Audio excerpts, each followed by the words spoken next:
আসসালামু আলাইকুম। প্রিয় দর্শক, অন্য মঞ্চের আলোচনায় আপনাদের সকলকে আমন্ত্রণ জানাচ্ছি। আসসালামু আলাইকুম।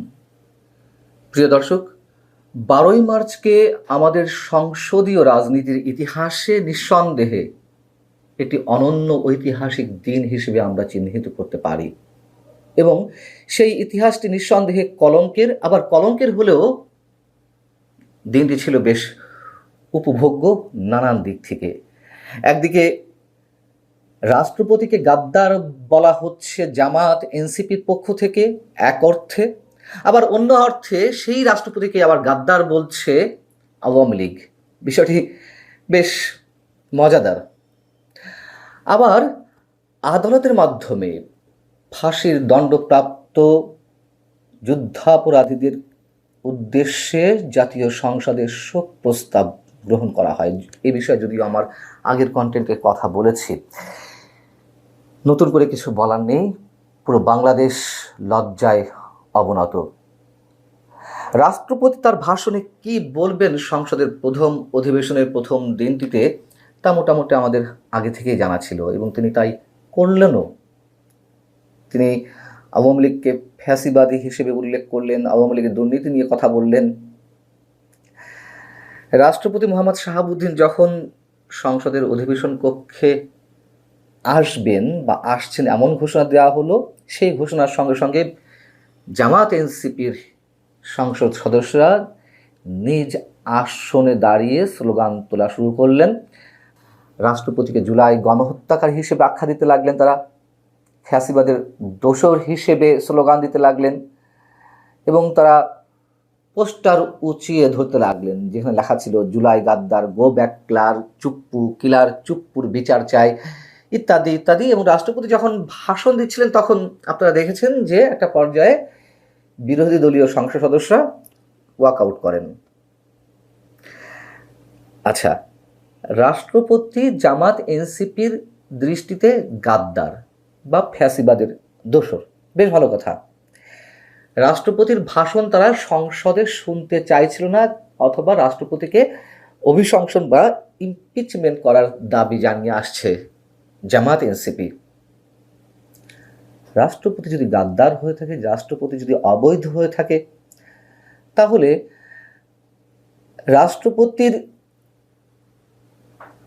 স্বাক্ষরের মাধ্যমে বা এ পর্যন্ত যে কটি আদেশ এসেছে ডক্টর ইউনূস সরকারের সময়, যে আদেশ বা অধ্যাদেশের মাধ্যমে জুলাই সনদ, গণভোট, নির্বাচন কমিশনার নিয়োগ, সবই তো তাহলে অবৈধ। তখন কেন কথা বলেনি জামাত এনসিপির এই সব নেতারা? আবার এই রাষ্ট্রপতির অধীনেই তো ডক্টর ইউনূসের অন্তর্বর্তী সরকারের উপদেষ্টা পরিষদের সদস্য হিসেবে শপথ নিয়েছিলেন আসিফ মাহমুদ, সজীব ভুঁইয়া, নাহিদ ইসলাম, মাহফুজ আলমরা। তখন কেন তারা উচ্চারণ করেনি যে না, এই রাষ্ট্রপতির অধীনে আমরা কোনো শপথ নেব না? তখন রাষ্ট্রপতি তাদের দৃষ্টিতে সাংবিধানিক পদাধিকারী ব্যক্তি ছিলেন, যোগ্যতম ব্যক্তি ছিলেন শপথ পড়ানোর জন্য, তাই না? কিন্তু এখন হয়ে গেলেন গাদ্দার। আবার যখন বিভিন্ন অধ্যাদেশ জারি করলেন জুলাই সনদ বা গণভোট ইত্যাদি ইত্যাদি বিষয়ে, তখনও কোনো সমস্যা হয়নি। তখন বলেনি যে এই রাষ্ট্রপতির অধীনে কোনো অধ্যাদেশ আমরা মেনে নেব না বা তার ঘোষণাকৃত কোনো নির্বাচন আমরা মেনে নেব না। এখন তিনি হয়ে গেছেন ফ্যাসিবাদের দোসর। আবার লক্ষ্য করুন, আওয়ামী লীগ এই রাষ্ট্রপতিকে গাদ্দার বলছে। আমি আওয়ামী লীগ সম্পর্কে কথা বলার আগে আর একজনের একটি মন্তব্য সম্পর্কে একটু আপনাদের মনে করিয়ে দিই। জেপির সভাপতি, কিংবা সরাসরি যদি বলা যায় যে আন্দারিব রহমান পার্থ, তিনি বক্তব্য দিতে গিয়ে একটা পর্যায়ে বলছেন জাতীয় সংসদে দাঁড়িয়ে যে এই সংসদের সৌন্দর্য হলো স্বৈরাচারের পক্ষের কোনো মানুষ এখানে নেই। সুন্দর কথা, কতটা আবেগ ঘন বক্তব্য। তবে স্বৈরাচারের পক্ষের কোনো মানুষ না থাকলেও সেখানে যুদ্ধাপরাধীদের পক্ষের, আমাদের স্বাধীনতা বিরোধী পক্ষের অনেকেই তো ছিলেন। সমস্যা হচ্ছে এই যে ফ্যাসিবাদ বিরোধী ঐক্য গড়তে গিয়ে বা ফ্যাসিবাদ বলে ১.৫ বছর যত শব্দ উচ্চারণ করা হয়েছে আওয়ামী লীগের উদ্দেশ্যে, কান ঝালাপালা করে ফেলা হয়েছে আমাদের, যে মনে হয়েছে কতটাই না দেশপ্রেম সবার মধ্যে কাজ করছে। অথচ ওই ফ্যাসিবাদ বিরোধী ঐক্য গড়তে গিয়ে যে স্বাধীনতা বিরোধীদের সঙ্গে ঐক্য গড়তে কোনো সমস্যা নেই সে কথা তারা প্রমাণ করে দিয়েছেন। সে গেল পুরনো কথা। বলছিলাম, এই রাষ্ট্রপতিকে আবার আওয়ামী লীগ গাদ্দার বলছে। রাষ্ট্রপতি মোহাম্মদ শাহাবুদ্দিন চুপ্পু সাহেবকে গাদ্দার বলার সময় আওয়ামী লীগের বিবেকটা কি একবারের জন্য নড়ে ওঠে না? এই রাষ্ট্রপতি শাহাবুদ্দিন চুপ্পুকে যখন নিয়োগ দেওয়া হয় আমাদের মতন কিছু মানুষ তখনই বিরোধিতা করেছিলেন। দুর্নীতি দমন কমিশনার হিসেবে তার বিরুদ্ধে দুর্নীতির অনেক ধরনের অভিযোগ ছিল, অথবা সরাসরি বললে তাকে যখন রাষ্ট্রপতি হিসেবে নিয়োগ দেওয়া হয় সেই মুহূর্তে আওয়ামী লীগের আরো অনেক বেশি যোগ্যতা সম্পন্ন মানুষ ছিলেন, তাদেরকে রাষ্ট্রপতি হিসেবে নিয়োগ না দিয়ে শেখ হাসিনা শুধুমাত্র অনুগত দাস হিসেবে মোহাম্মদ শাহাবুদ্দিনকে নিয়োগ দিয়েছিলেন। সে কথা তো আমরা ভুলে যাইনি। এবং তিনি মনে করেছিলেন যে আওয়ামী লীগের দুর্দিনে বা আওয়ামী লীগের যদি কখনো বিপদ ঘনিয়ে আসে তখন এই রাষ্ট্রপতি উদ্ধার করবে।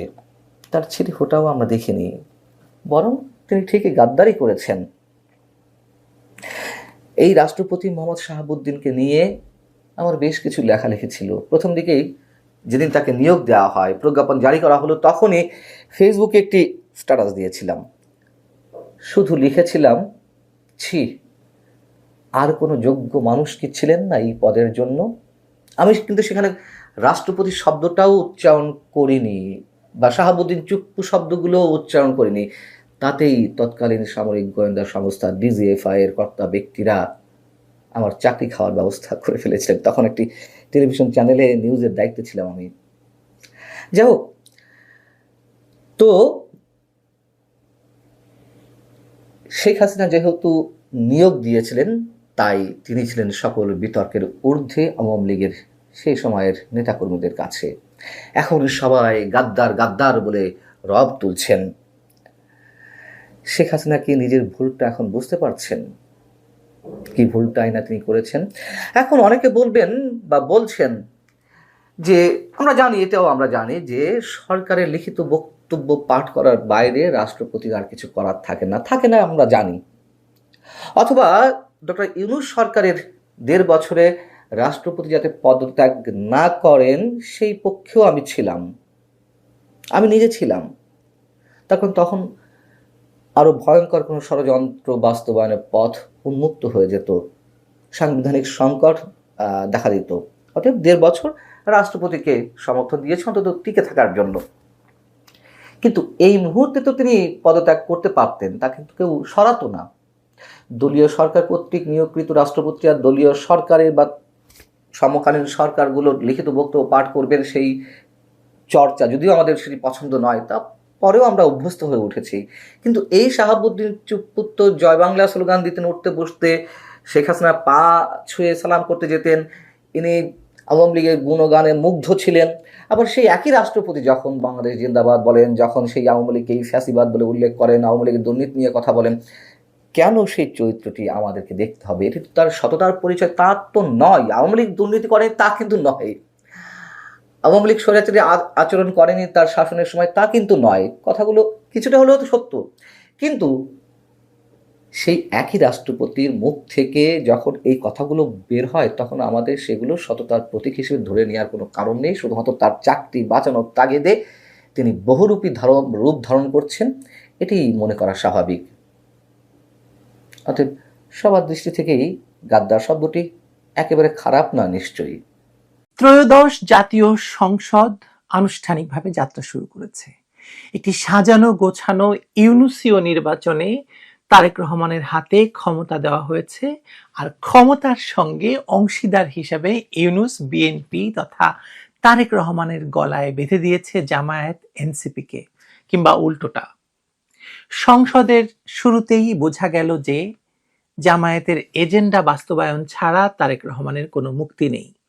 যতটুকু বোঝা গেল, সংসদীয় অধিবেশনের শুরুটি বাংলাদেশের রাজনৈতিক ইতিহাসে একটি উল্লেখযোগ্য মোড় হিসেবে চিহ্নিত হবে সন্দেহ নেই, যেখানে জাতীয় সঙ্গীত গাওয়ার পরেও জামাতের সংসদ সদস্যরা দাঁড়িয়ে সম্মান জানানোর প্রয়োজন বোধ করেন না। তবে এই মোড়টি কোন দিকে নিয়ে যাবে দেশকে, সেটাই এখন দেখার বিষয়। যুদ্ধাপরাধীদের প্রতি সংসদীয় সম্মান প্রদর্শন, মুক্তিযুদ্ধের আদর্শের বিপক্ষে অবস্থান গ্রহণ এবং সর্বোপরি ৭১-এ বাংলাদেশ বিরোধী শক্তির পুনর্বাসনের এই প্রক্রিয়া দেশের ভবিষ্যতের জন্য শুভ সংকেত নয়, বরং এটি একটি বিপজ্জনক পথের সূচনা, যার শেষ কোথায় গিয়ে ঠেকবে তা আজ থেকেই অনুমান করা যায়। কারণ এই সংসদের শুরুটা হয়েছিল জুলাই ২০২৪-এ। জুলাই সন্ত্রাস না হলে আজকের সংসদও হতো না, এটা মাথায় রেখেই আমাদের ভাবতে হবে সবকিছু।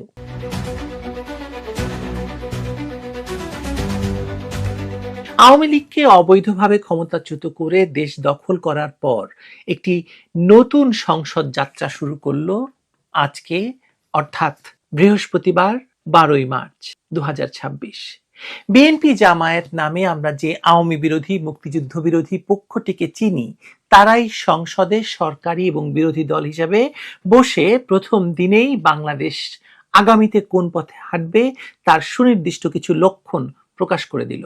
স্বাধীনতা বিরোধী রাজাকার এবং মানবতা বিরোধী অপরাধের জন্য মৃত্যুদণ্ডপ্রাপ্ত আসামিকে সামনে বসিয়ে মুক্তিযোদ্ধা মেজর অবসরপ্রাপ্ত হাফিজ উদ্দিন আহমদ বীর বিক্রম স্পিকারের দায়িত্ব পালন করছেন। বিষয়টিকে যেভাবেই দেখেন না কেন, বাংলাদেশের জন্য ইতিবাচক নয় কোনোভাবেই। তবুও এটাই বাস্তবতা। এই বাস্তবতার বিশ্লেষণই আমাদেরকে করতে হবে। যুদ্ধাপরাধের দায়ে মৃত্যুদণ্ডপ্রাপ্ত জামায়াত নেতা এটিএম আজহার উদ্দিন সঠিক বলেছেন, জুলাই সন্ত্রাস না হলে তার পক্ষে মুক্তি পাওয়া সম্ভব হতো না, ১২ই ফেব্রুয়ারি সংসদ নির্বাচনে অংশ নিয়ে সংসদ নির্বাচিত হওয়া হতো না, তাকে ফাঁসি দেওয়া হতো ৭১-এর যুদ্ধাপরাধের দায়ে। এটাই বাস্তবতা, এটাই একমাত্র বাস্তবতা এই সংসদের, যা জামায়াতের আমিরও স্বীকার করেছেন। এটাই আসলে জুলাই সন্ত্রাসের সবচেয়ে বড় আউটকাম। না, তারা জুলাই সন্ত্রাস বলেননি, বলেছেন জুলাই গণ অভ্যুত্থান। এই সংসদ প্রতিষ্ঠা হয়েছে তুমি কে আমি কে রাজাকার রাজাকার স্লোগানের এন্ডোর্সমেন্ট দিয়ে।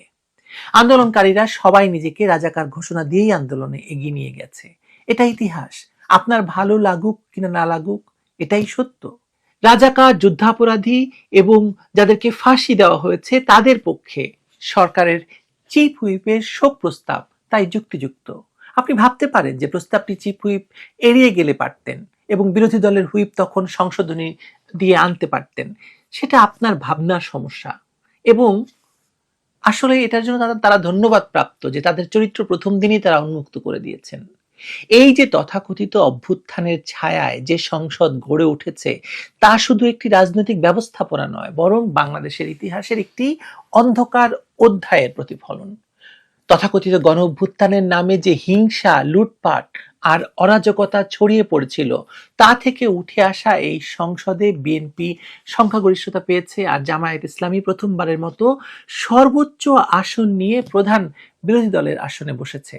ডাক্তার শফিকুর রহমানের নেতৃত্বে জামায়াতের এই উত্থান স্বাধীনতার ৫৪ বছর পর মুক্তিযুদ্ধ বিরোধী শক্তির কাছে রাষ্ট্র ক্ষমতার দ্বার প্রান্তে ফিরে আসার একটি বিশাল ঘটনার মতো। কিন্তু এই উত্থানের মূলে রয়েছে জুলাইয়ের সেই তথাকথিত অভ্যুত্থান, এটা তো আমাদের স্বীকার করতে হবে, তাই না? এই যে প্রস্তাব চিফ হুইপ এড়িয়ে যেতে পারতেন, কিন্তু তিনি তা না করে বিরোধী দলের হুইপ সংশোধনী দিয়ে এগিয়ে নিয়ে গেছে, যা দেখিয়ে দিচ্ছে যে এই সংসদ তুমি কে আমি কে, রাজাকার এবং রাজাকারের সংসদ। আন্দোলনকারীরা নিজেদের রাজাকার ঘোষণা দিয়ে পথে নেমেছিল আর তারা এখন সংসদেও গেছে। স্পিকারের শূন্য আসন নিয়ে অধিবেশন শুরু হয়েছে।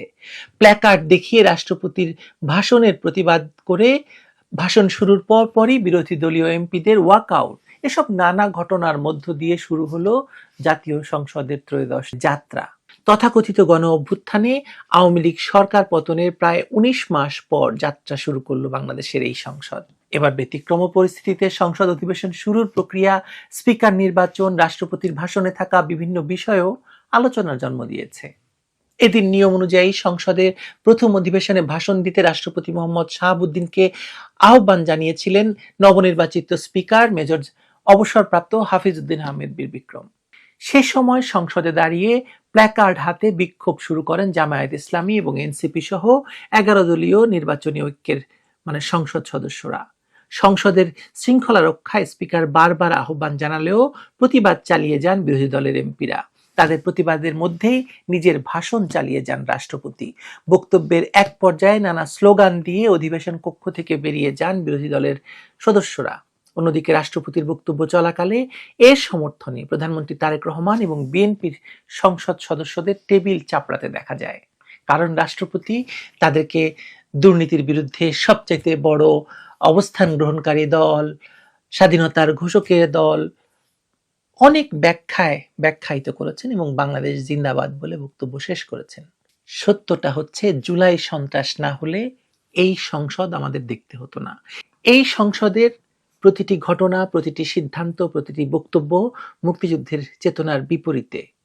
যে জামায়াত ইসলামী 71-এ পাকিস্তানি হানাদার বাহিনীর সহযোগী ছিল, যারা মুক্তিযোদ্ধাদের হত্যা করেছে, নারীদের ধর্ষণ করেছে, বাংলাদেশ স্বাধীনতা সংগ্রামকে দমন করেছে, আজ সেই জামায়াত ইসলামী বাংলাদেশের জাতীয় সংসদে প্রধান বিরোধী দল। এটি কল্পনারও অতীত ছিল মাত্র 1-1.5 বছর আগেই। কিন্তু জুলাই সন্ত্রাস সবকিছু পাল্টে দিয়েছে। যে রাজাকারদের বিচার হওয়ার কথা ছিল, যাদের ফাঁসি হওয়ার কথা ছিল, আজ তারা সংসদে বসে সভাপতির দায়িত্ব পালন করছেন, বাংলাদেশের ভবিষ্যৎ নির্ধারণ করছেন। এই সংসদ কেবল একটি রাজনৈতিক প্রতিষ্ঠান নয়, এটি বাংলাদেশের ভবিষ্যৎ নির্ধারণ করে। কিন্তু এই ভবিষ্যৎ কি সেই বাংলাদেশের যা 71-এর রক্তের বিনিময়ে অর্জিত হয়েছিল, নাকি সেই বাংলাদেশের যা পাকিস্তানি ভাবধারায় নতুন করে ফিরে যাচ্ছে? এই প্রশ্নের উত্তর সময় দেবে। তবে একটা বিষয় নিশ্চিত, জুলাই সন্ত্রাস না হলে এই সংসদ আমাদের দেখতে হতো না। মজার ব্যাপার হলো, ত্রয়োদশ জাতীয় সংসদের যাত্রার শুরুর সবকিছুর মাঝেই জুলাই সন্ত্রাসের ছায়া স্পষ্ট হয়েছে। যা না হলে এই সংসদের রূপ হয়তো ভিন্ন হতো। যুদ্ধাপরাধীদের মুক্তি, রাজাকারদের উত্থান, এগুলো জুলাই সন্ত্রাসের ফসল, যা বাংলাদেশকে কোথায় নিয়ে যাচ্ছে আপনারা ভালো করে জানেন। কিন্তু এই তথাকথিত অভ্যুত্থানের ভুলগুলোই শেষ পর্যন্ত আওয়ামী লীগের ফিরে আসার পথ খুলে দেবে। কারণ জনগণের স্মৃতি আসলে দীর্ঘ। এই সংসদ যতই ব্যতিক্রমী হোক, এর ভিত্তি অস্থির। আর আগামী দিনে এটাই প্রমাণিত হবে যে জুলাইয়ের অরাজকতা শেষ পর্যন্ত দেশটাকে ধ্বংসের জন্য যথেষ্ট ছিল। ভালো থাকবেন সবাই।